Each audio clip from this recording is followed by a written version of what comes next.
this video was a huge mistake. Look, Ghosts and Goblins is one of those games that you know the developers made with just the most devious smile on their faces. This game's hard. And no, this isn't one of those IGN reviews where I say, oh, the game's too hard and it's poopy because I'm not skilled at the game. In fact, you know what? I take back my statement that this game is hard. This is unfair.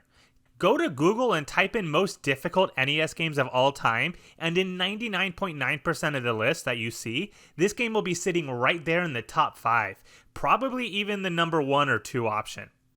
And like I said, it's not really because it's hard.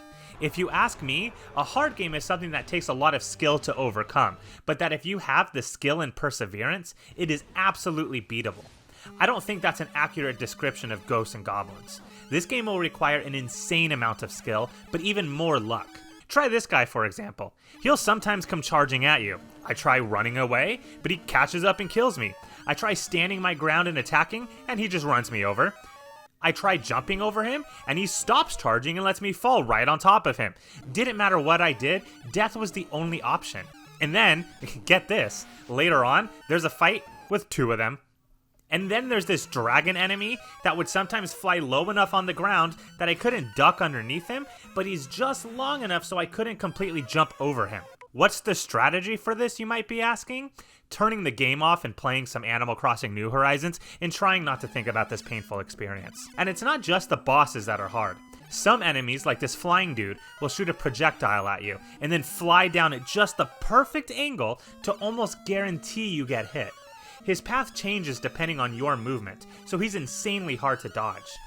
And then, when they throw like 5 other enemies at you at the same time as this guy, well, I think you know the rest. And the best part about all of this is that you get just 2 hits per level. You start out each level wearing armor.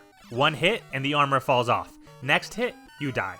And if you die, there's no checkpoints or rooms like there are in Castlevania. You restart the entire area. If the gamer gods decide to bless you with some armor as a random drop from killing an enemy, you can get an extra hit later on in the level. But in my entire playthrough of this game, I think I saw this 1 time. It's rare. It's almost like the game developers were worried that the game would be too easy. And if all of that wasn't hard enough, you're timed. So say you're aware of all this, and you play really defensive and take your time. Odds are, the timer's gonna kill you. You can't even play slow and passive if you wanted to.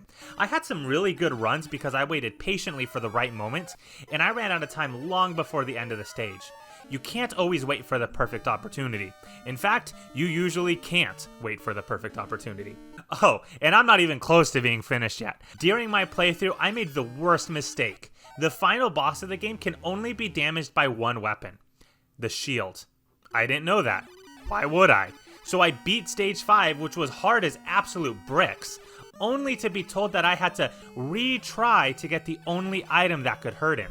And then it didn't even send me back to the beginning of that area. It sent me to the stage before it. Ironically, the funniest part about this game is how easy the final boss is. He doesn't move quickly, his projectiles are fairly slow, and they can be deflected since you have the shield. Compared to the rest of this game, he's an absolute piece of cake. I mean, 2 hits will still kill ya, so don't be too cocky, but he's not so bad. And then, you beat the Wait, what? Hello, darkness, my old friend.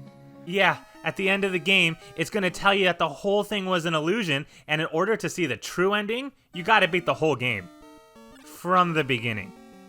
All over again. And that, my friends, is the moment that I decided I was never going to play this game again. The game is very short, and it can be beaten in around 45 minutes on a solid run, but the lack of reward for beating it the first time, and the suffering that you'd have to endure to do a whole second playthrough, it can break even the toughest of people. I used to think Dark Souls was hard or unfair, or Neo, but this was just a whole new level of pure evil in games. But here's the kicker. The game is well designed past all of that. I really like the enemy sprites, and it's easy to forget just how limited the NES was on colors and resolution. The game looks nice, the music in it's good, at least until it becomes maddening and traumatizing. Hidden beneath the pain and misery, there's a good game here, and that's part of the reason that quite a few sequels followed this game. The thing is, no one remembers the soundtrack of this game, or level design, or any of the enemies. This game's infamy lies solely in its masochistic nature. The game does not stand out as amazing or special, and with games like Castlevania standing by, this game would have drowned in the sea of NES games if not for its extreme difficulty. If you're looking for a challenge, be my guest, play this game. Even with save states, you're going to get extremely frustrated. It's not for the faint of heart, and if any of you can beat this without save states, then just know that I hate you. Ghosts and Goblins is fun to look at and watch other people play, but it's an absolute pain to play yourself. This game gets 6 salt containers out of 10.